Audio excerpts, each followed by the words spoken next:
우리는 그리스도 안에서 그의 은혜의 풍성함을 따라 그의 피로 말미암아 속량 곧 죄사함을 받았느니라.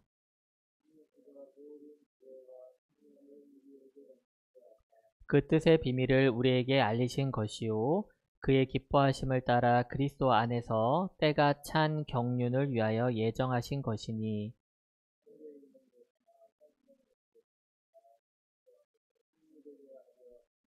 모든 일을 그의 뜻의 결정대로 일하시는 이의 계획을 따라 우리가 예정을 입어 그 안에서 기업이 되었으니 이는 우리가 그리스도 안에서 전부터 바라던 그의 영광의 찬송이 되게 하려 하심이라.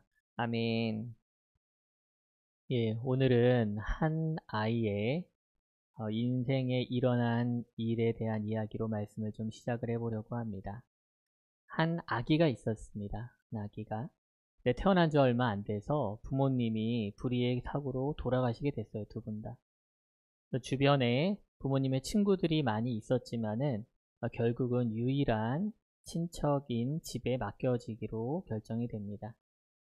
혈육이긴 했지만은 사실 그 가정과는 오랜 기간 왕래도 없었고 또한 그 집에는 그 아기와 또래 아기가 있었기 때문에 키우고 있었기 때문에 참 쉽지 않았지만 어쩔 수 없이 그 아이를 그 가정 입장에서는 거두게 되었습니다. 성장하면서 그 아이는 부모를 잃어버린 그 아이는 천덕꾸러기가 되었습니다. 천덕꾸러기. 그 아이의 성품이 나빠서가 아니라 그냥 그 집안에서 그 아이를 바라보는 태도가 그랬던 거예요. 불청객으로 받아들였고 그냥 천덕꾸러기로 여겨졌습니다. 양부모된 친척은 자기 아이만 감싸고 돌았고 좋은 옷과 좋은 음식 그리고 뭐 모든 좋은 것들은 다 자기 자식만의 몫이었습니다. 부모를 잃은 아이는 집 안에 같이 있었지만 늘 혼자였고 마치 종처럼 허드렛 일이나 하고 맡아서 그런 일만 하려고 지낼 뿐이었습니다. 그리고 이제 좀 성장해서 일정한 나이가 되어서 이제 학교에 들어갈 때가 됐어요. 학교에 들어갈 때가. 근데 하지만 그 집에서 그 아이의 학교 가는 것에 대한 관심이 없는 거예요. 자기 자식을 학교에 보낼 때는 막 좋은 옷을 사고 좋은 학용품을 준비하고 가방도 준비하고 하는데 또래인 그 친척 아이, 부모를 잃어버린 고아된 그 아이에게서는 아무런 관심이 없었던 겁니다. 그런데 그 집에 갑자기 뜻하지 않는 손님이 찾아옵니다. 톡톡톡 두리면서 그 집안에 찾아와요. 처음 보는 사람이었어요. 봤더니 바로 그 죽은 부모의 친구가 그 아이를 만나러 온 거예요. 그 아이를. 그리고선 갑자기 내미는 게 뭐냐면은 이 아이가 이제 학교에 갈 때가 되었는데 입학 허가서를 내가 특별히 가져왔다 하면서 그 나라에서 굉장히 좋은 누구나 쉽게 들어갈 수 없는 그런 학교 입학 허가서를 가져온 거예요. 그러면서 그 아이를 데려다가 입학을 준비시킵니다. 근데 그 아이는 걱정이 먼저 앞서요. 왜냐면 자기는 가진 것도 없고 준비된 것도 없고 학교 가려면 교복도 맞춰야 되고 준비물도 사야 되고 할 게 많은데 돈이 없는 거예요. 하지만 그 부모님의 친구가 그 문제도 해결해줘요. 그 아이 손을 잡고서는 은행으로 갑니다. 은행으로 갔더니 돌아가신 부모님이 남겨주신 그 아이 앞에 남긴 유산인데 엄청나요. 그 친척 집에 있는 것과는 비교가 안 됩니다. 그래서 그 아이는 그 허름한 옷을 벗고 창고 같은 집에서 벗어나 완전히 새로운 삶으로 변화가 됩니다. 전혀 기대할 수 없었던 신분의 변화가 일어나고 환경의 변화가 일어난 것이죠. 새로 입학한 학교에서 그는 이미 유명한 사람이었는데 왜냐하면 그의 부모님이 그 전 세계를 그 학교와 그 모든 사람들을 굉장히 놀라게 한 사람들이었기 때문에 누구나 이름을 들으면 알만한 사람이었죠. 여러분들도 그 아이의 이름을 잘 알고 계세요. 누구냐면 바로 해리포터입니다. 해리포터의 첫 이야기가 이렇게 시작이 됩니다. 오늘은 에베소서에서 우리가 세 번째 시간 그리고 지난주에 하나님의 택하심을 찬양하라는 말씀의 제목에 이어서 두 번째로 예수님의 속량하심을 찬양하라는 제목으로 말씀을 나누려고 합니다. 속량하심에 대해서 좀 더 나누겠지만 속량하심은 근본적으로 완전한 삶의 변화이자 신분의 변화입니다. 그래서 오늘 에베소서 1장을 통해서 그 놀라움과 그 기쁨 그리고 이 신묘막측한 하나님의 뜻과 예수 그리스도를 통해 그 이루신 속량을 같이 한번 살펴보려고 합니다. 우리가 가장 먼저 예수님을 오늘 말씀 제목처럼 찬양할 수밖에 없는 이유는요. 바로 우리를 속량하셨기 때문입니다. 에베소서 1장 7절 말씀입니다. 우리는 그리스도 안에서 그의 은혜의 풍성함을 따라 그의 피로 말미암아 속량 곧 죄사함을 받았느니라. 여러분들 예수님의 이 사역에 있어서요. 속량이라고 하는 것이 그 정점이 있음을 아셔야 됩니다. 속량에 대해서 우리는 지난 연말 성탄을 기다리며라는 말씀 시리즈 첫 번째에 그 단어의 뜻을 우리나라 전통과 상황에 따라 깊게 좀 살펴보았습니다. 어떻게 말씀드렸죠? 천민이었던 신분에 속하여서 양인이 되는 것, 그것을 두고 속량이라고 한다고 했습니다. 이 극적인 신분의 변화를 통해 예수 그리스도를 통해서 죄인이었던 우리가 바로 죄사함을 받고, 그뿐 아니라 거기서 끝이 아닙니다. 바로 하나님의 자녀가 되는 엄청난 일이 바로 이 속량이란 단어 안에 들어있음을 우리는 알게 되었습니다. 방금 이야기 서두했던 것처럼 무슨 해리포터 이야기 그걸로 비견할 수 있는 게 아니에요, 여러분들. 근데 신분이라고 하는 건 어떻죠? 전통적으로요. 태어나면서부터 정해집니다. 태어나면서부터. 사실 뭐 요즘에는 그런 게 없다고들 많이들 하죠. 그 차별이기 때문에 뭐 학교에서든 회사에서든 어디서나 그런 차별을 두지 못하게 법적으로 했습니다. 하지만 여전히 사람들의 입술에서 뭐가 나와요? 금수저니 은수저니 흑수저니 이런 얘기가 나오잖아요. 그게 뭐예요, 바로 넘나들 수 없는 그런 여전히 신분의 차이가 있음을 드러낸다는 것입니다. 그런데 이 신분이라는 건 여러분들 내가 정하는 게 아니에요. 그렇지 않습니까? 내가 정하는 게 아니라 내 속에 흐르는 피가 결정하는 거예요. 그래서 내 부모가 누구인지, 내 선조가 어떤 존재였는지, 그런 신분이 결국은 우리의 신분 역시 귀속하고 결정을 한다는 겁니다. 요한복음 8장에 보면 예수님께서 자신들 앞에 나온 많은 사람들 중에 특별히 특정 사람들을 향해서 이렇게 쓴소리를 하세요. 요한복음 8장 44절 상반절에 이런 말씀이 나옵니다. 너희는 너희 아비 마귀에게서 났으니 너희 아비의 욕심대로 너희도 행하고자 하느니라. 굉장히 무서운 말이죠. 너희 아비가 마귀래요. 이게 무슨 장면이냐면은 예수님 주변에 많은 사람들이 있었는데 그 사람들 중에 특별히 스스로를 자기 자신을 두고 나는 아브라함의 자손이야 라고 이렇게 주장하는 사람도 있었어요. 근데 그게 틀린 말은 아니거든요. 효력적으로 분명히 아브라함 때부터 계속해서 이스라엘 백성으로 자손으로 살아온 사람들이었는데 그렇게 스스로를 아브라함의 자손이라고 말하는 사람들을 향해서 예수님께서 이 말씀을 하시는 겁니다. 너희의 아비 마귀에서 났으니 아브라함을 두고 마귀라고 하는 게 아니에요. 스스로는 구별된 민족이고 하나님의 백성이라고 자처하는 사람들, 너희들 속에 사실 실상은 바로 이 죄의 피가 흐르고 있다. 너희 가운데 사단의 능력이 있다. 사단이 너희들을 가두고 있다라고 하는 그 말을 해주고 싶었던 겁니다. 그래서 너희들의 본질적으로 너희들이 본질상 진노의 자녀이며 죄인일 수밖에 없다라는 것을 드러내시는 겁니다. 그러니까 무슨 일이 벌어졌냐 하면은 바로 로마서에서 사도 바울이 그래서 우리에게 이렇게 말하는 거야. 그래서 너희들이 하나님의 영광으로부터 멀어질 수밖에 없었다라고 로마서 3장 23절에서 말합니다. 모든 사람이 죄를 범하였음에 하나님의 영광에 이르지 못하더니. 하나님의 영광에 이르지 못하더니. 근데 이게 만일 말씀이 여기서 끝났더라면은 우리의 상태를 그냥 지적하고 끝나는 게 돼버리는 거예요. 우리 가운데 벗어날 수 없는 이러한 문제점만 있다라고 하는 것을 드러내고 끝난다는 겁니다. 하지만 로마서 3장은 24절도 같이 연결됩니다. 우리 24절 같이 한번 말씀 읽겠습니다. 시작. 그리스도 예수 안에 있는 속량으로 말미암아 하나님의 은혜로 값없이 의롭다 하심을 얻은 자가 되었느니라. 아멘. 우리의 상태가 하나님의 영광에 이르지 못하는 상태가 맞습니다. 근데 그것에서 끝나는 것이 아니라 동시에 예수 그리스도 안에서 주님의 속량으로 말미암아 하나님의 은혜로 값없이 의롭다 하심을 얻은 우리의 존재가 되었다는 겁니다. 거기에 방점이 있는 거예요, 여러분들. 근데 속량이라고 하는 것은 그냥 이루어지는 게 아닙니다. 속량은 철저하게 대속물이 필요해요. 대신하여 속해줄 어린 양이 필요하다는 겁니다. 그래서 예수 그리스도께서 스스로 어린 양이 되어서 십자가 가운데 피 흘리심으로 인하여 우리가 속량된 것입니다.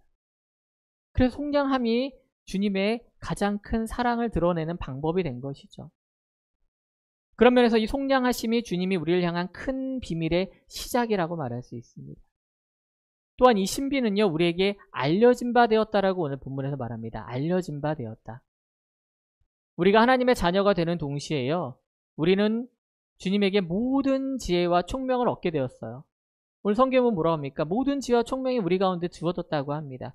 그래서 우리가 더 이상 이걸 비밀 가운데 묻어준 것처럼 알 수 없는 것이 된 게 아니라 하나님께서 우리 가운데 지혜와 총명을 주사 모든 비밀을 우리 가운데 밝히 알리신 거예요. 우리 가운데 드러내신 겁니다. 그 내용이 8절과 9절에 나오지 않습니까? 여기서 우리가 다시 한번 주목해야 할 단어가 나오는데 바로 경륜입니다. 경륜.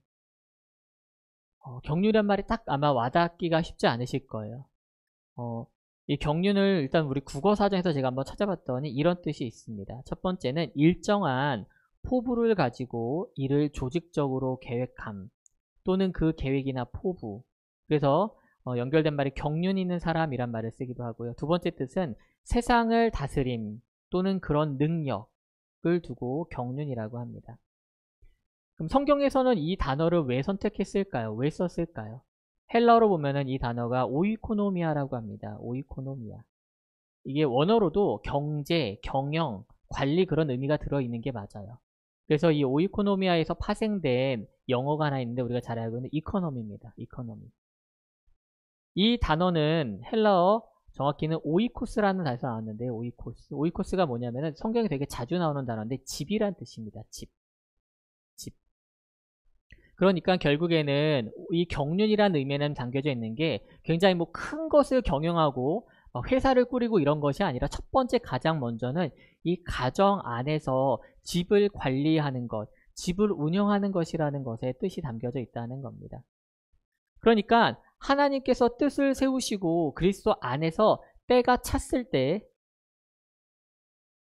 이 경륜, 그 하나님께서 세우신 계획에 따라서 운영을 하시기 시작했다는 겁니다. 주님 안에서 새롭게 된 자녀된 우리를 향한 뜻이 그래서 드러나기 시작했다는 거예요. 이 놀라운 계획 안에는 세 가지 목적과 목표가 분명히 있음을 오늘 본문에서 우리는 찾아볼 수 있습니다. 첫 번째는 뭐냐면은 그리스도 안에서 모든 것이 통일되게 하려는 것입니다. 그리스도 예수 안에서 모든 것이 통일되게 하려는 것입니다. 에베소 1장 10절 말씀입니다. 하늘에 있는 것이나 땅에 있는 것이 다 그리스도 안에서 통일되게 하려 하심이라. 우리말로는 이 통일이라고 했는데 이 통일하면 여러분들 가장 무슨 생각이 떠오르세요? 우리나라 통일하면 아주 어렸을 때 노래를 부르고 해가지고 남북 통일밖에 생각이 안 나요.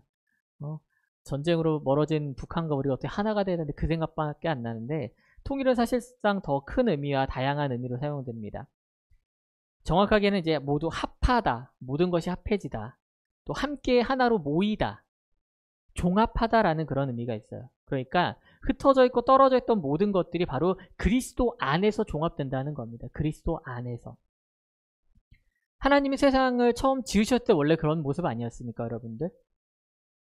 모든 것이 아름답고 하나였어요. 그러나 창조 질서가 인간의 죄로 무너지고 흩어지는 순간 인간의 타락의 시발점이 그곳에서 출발된 거 아닙니까? 그러니까 가장 먼저 하나 되었고 통일되었던 것을 깨뜨린 존재가 인간이었기 때문에 하나님께서는 가장 먼저 경륜을 세우시고 진행하실 적에 구원의 계획을, 인간에 대한 구원의 계획을 가장 먼저 세우실 수밖에 없었다는 겁니다. 그 일을 예수 그리스도 안에서 시작하시기 시작한 거예요. 누가복음 15장에 보면은 우리가 잘 알고 있는 잃어버린 것을 되찾는 비유 세 가지가 나옵니다. 잃어버린 양을 되찾고요, 잃어버린 드라크마를 되찾고 마지막에 잃어버린 아들을 되찾는 이야기 세 가지가 진행이 됩니다. 거기 보면 이제 집을 나간 작은 아들이 있죠. 작은 아들이 돌아오기 전까지 그 집안에 평화가 있었을까요? 아닙니다. 아버지는 매일같이 큰 길을 바라보며 언제쯤 돌아오려나 안절부절 못하고 그 집안에 아마 웃음과 평화가 없었을 거예요. 작은 아들이 돌아와야 그 집안에 진짜 평화가 오는 거예요. 이처럼 하나님이 계획하신 경륜은요, 하늘에 있는 것과 땅에 있는 모든 것이 그리스도 안에서 통일됨으로 종합되어서 하나가 되어야만 온전해질 수 있다는 겁니다. 주님이 계획하신 때가 찬 그 경륜에서 가장 먼저 일어나는 것은, 그래서 이 인간을 속량하시는 것일 수밖에 없는 거예요, 여러분들. 그것이 이루어져야 흩어져 있고 깨어져 있던 모든 것들이 그리스도 안에서 완성될 수 있기 때문입니다. 여러분들 그 누가복음 15장에서 집을 나가다가 이 거짓골로 돌아온 자식에게 아버지가 가장 먼저 하신 일이 뭔지 아세요, 여러분들? 기억하십니까? 작은 아들이 이렇게 얘기하죠. 아버지께 큰 죄를 지었다고 회개를 하면서 아버지 앞에 나는 아들로서도 아니다. 이제 종으로서 써달라 이런 식으로 숙이고 들어옵니다. 회개하면서 들어와요. 그러니까 아버지가 가장 먼저 한 일이 다른 게 아니에요. 다른 말도 하지 않습니다. 가장 먼저 한 일이 뭐냐면은 종들을 시켜서 가장 좋은 옷을 꺼내다가 아들에게 옷을 입히고 손에다가 가락지를 끼우고 헐벗은 발에 신을 씌웁니다. 그게 아버지가 가장 먼저 한 일이에요. 그게 무슨 의미일까요, 여러분? 밖에서는 돼지나 치고 먹을 게 없어서 돼지가 먹던 쥐업 열매나 주워 먹던 그런 거짓골로 돌아왔 그 아들을 향해서 아버지가 옷을 입히고 가락지를 끼우고 신을 신김으로 인해서 아들로서의 신분을 회복시켜주는 겁니다. 만일 그대로 가정에 들였다면 누구도 아들을 못 알아봤을 거예요. 아버지는 가장 먼저 그 아들을 나의 아들로 받아들이며 회복시키시는데 그 모습을 다시 예전의 모습으로 돌려주신다는 겁니다. 그 장면을 보고 근데 큰아들이 화딱지가 나죠.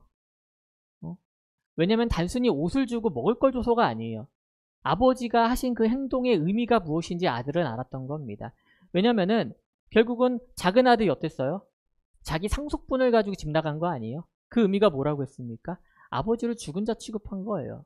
아버지가 멀쩡히 살아가시는데 자신의 유산을 받아 가서 허랑방탕하고 왔다는 거는 아버지와 의를 끊고 가정과 의절하겠다는 겁니다. 우리가 마치 하나님과 등을 돌리고 죄악된 존재로서 떨어져 지는 것처럼 말이죠. 그런데 아들이 돌아왔을 때 아버지가 한 행동을 통해서 결국에는 무슨 의미가 들었냐면은 아들의 신분을 회복함과 동시에 다시 아버지의 기업을 물려받을 수 있는 상속자로 복권시킨 겁니다. 그렇기 때문에 착한 아들이 화를 낸 겁니다. 그래서 우리는 여기에서 경륜의 두 번째 비밀이자 놀라움을 알 수 있는데 바로 두 번째는 바로 우리가 주님의 기업, 즉 상속자가 되었다라는 겁니다. 우리 에베소서 1장 11절 말씀 한번 같이 읽어보겠습니다. 시작. 모든 일을 그의 뜻에 결정하시는 대로 일하시는 이의 계획을 따라 우리가 예정을 입어 그 안에서 기업이 되었으니. 그 안에서 기업이 되었다라고 하는 거냐, 여러분들. 세 번역에 보면 뭐라고 나오냐면은 하나님이 그리스도 안에서 우리를 상속자로 삼았다고 나옵니다. 상속자로. 그러니까 거짓걸로 하고 돌아온 아버지를 죽은 자로 취급했던, 그래서 유산을 미리 받아 나간 그 아들을 다시 아들로서 맞아주는 것도 놀라운 건데 다시 상속자로 삼았다라고 선포하니 놀랍지 않을 수가 없는 겁니다, 여러분들. 그런데 이러한 뜻과 계획 그리고 모든 결정이요, 오늘 성경에서 뭐라고 합니까? 모두 여러분들을 향해서, 나를 향해서, 우리 모두를 향해서 하나님께서 계획하신 거라는 겁니다. 그러니까 속량하심이라는 게 단순히 신분의 변화만을 의미하는 것이 아니라 실질적인 권한이 바뀌는 거고 존재 가치가 바뀌었다는 겁니다. 하나님의 자녀로 거듭난 신분에서 끝나는 게 아니라 우리는 하나님의 그 놀랍고 풍성하신 그 하나님의 모든 나라의 것을 상속으로 받을 수 있는 귀한 존재가 되었다는 거예요, 여러분들. 종종 아들들이 어렸을 때 그랬어요. 엄마 아빠 우리 집엔 돈이 얼마나 있어? 뭐 100만 원 있어? 뭐 200만 원 있어? 물어보더라고. 우리 집 차는 뭐야? 우리는 돈이 지금 통장에 얼마 쓰는 걸 물어봐요. 뭐 얼마나 되겠어요. 뭐 사실 남들에게 그냥 뭐 좋은 옷, 잠들처럼 좋은 옷 사주고 뭐 좋은 거 해줄 순 없지만은 애들이 커가면서 아마 알 거예요. 그냥 보는 눈이 있고 하다 보니까 비교를 하고. 근데 이제 그런 마음이 있는 거죠. 비록 뭐 부모가 풍성하지 못하더라도 나를 바라보는 게, 이 땅의 부모를 바라보는 게 아니라 하늘아버지를 봤으면 좋겠어요. 우리 모든 사람들이. 우리 아버지 되시며 우리의 기업 되시는 그 주님께서 풍성하시다는 것, 그것을 우리가 상속으로 받을 수 있는 상속자로서 우리를 부르심을 받았다는 것, 그거를 좀 기억했으면 좋겠다는 겁니다. 마지막으로 속량하심을 입은 우리에게 때가 찬 경륜은요, 놀랍게도 우리 가운데 계획하신 게 뭐냐면 바로 우리가 하나님의 영광의 찬송이 되게끔 한다는 겁니다. 우리를 하나님의 영광의 찬송이 되게끔 하는 것입니다. 에베소 1장 12절 말씀 우리 같이 한번 읽어보겠습니다. 시작. 이는 우리가 그리스도 안에서 전부터 바라던 그의 영광의 찬송이 되게 하려 하심이라. 이 비밀이 참으로 놀라운 겁니다, 여러분들. 이건요, 그런데 갑자기 생긴 소망이 아니에요. 뭐라고 말합니까? 오늘 지금 본문에서 전부터 바라던 소망이라고 나옵니다. 전부터 바라던 소망. 그러니까 우리는 그냥 옛날부터 있었던 소망이겠거니라고 할 수 있는데, 영어 성경들은 모든 번역에서 공통적으로 뭐라고 나오냐면 여기에 대해서 The first hope in Christ라고 나와요. The first hope in Christ. 그러니까 주 안에서 첫 번째 소망이라는 거예요. 그냥 단순히 과거게 아니라 가장 먼저 주 안에서 세워지는 소망이자 희망이 바로 우리를 하나님의 영광의 찬송이 되게끔 하려는 그것이라는 겁니다.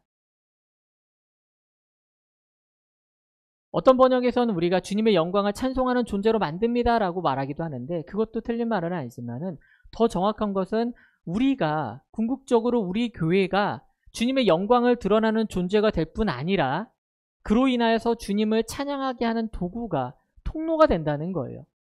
세상이 여러분들을 보고, 세상이 우리 교회를 보고 하나님을 찬송하며 하나님의 살아계심을 알게끔 한다는 겁니다. 그게 놀랍다는 거예요, 여러분들. 그게 바로 주 예수 그리스도 안에서 우리에게 세우신 첫 번째 소망이라는 겁니다.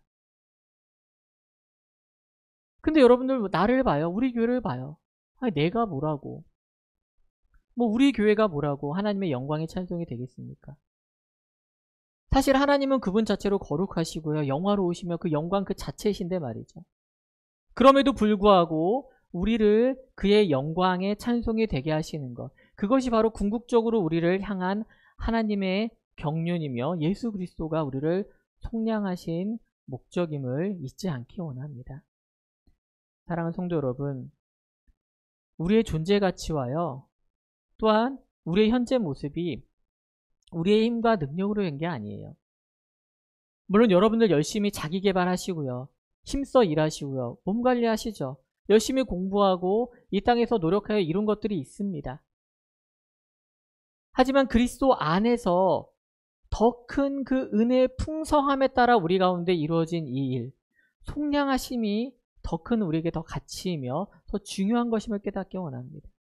그리고 속량하심은 전적으로 하나님의 은혜이며 하나님의 선물입니다. 그로 인해 우리 가운데 부어진 모든 지혜와 총명은 하나님께서 우리에게 행하신 비밀과 때가 찬 경륜에 있음을 알게 하십니다. 우린 또한 그거 같이 봅니다, 여러분들. 하늘과 땅의 모든 것들이 그리스도 안에서 통일되고 온전해지는 것, 우리가 주님의 상속자로 변화된 신분의 사람들이 되어가는 것, 우리 공동체 가운데 한 명 한 명이 변화되고 가정가정이 살아나는 것을 우리는 통해 주님의 일하심과 그 놀라우신 섭리가 우리 가운데 여전히 지금도 진행되고 있음을 압니다. 부디 바라건대 이 모든 것을 깨달아서 오늘 알게 된 이 모든 지혜와 총명을 통해 평생 예수의 그 속량하심을 찬양하며 함께 살아가는 우리 모두가 되기를 주님의 이름으로 축복합니다.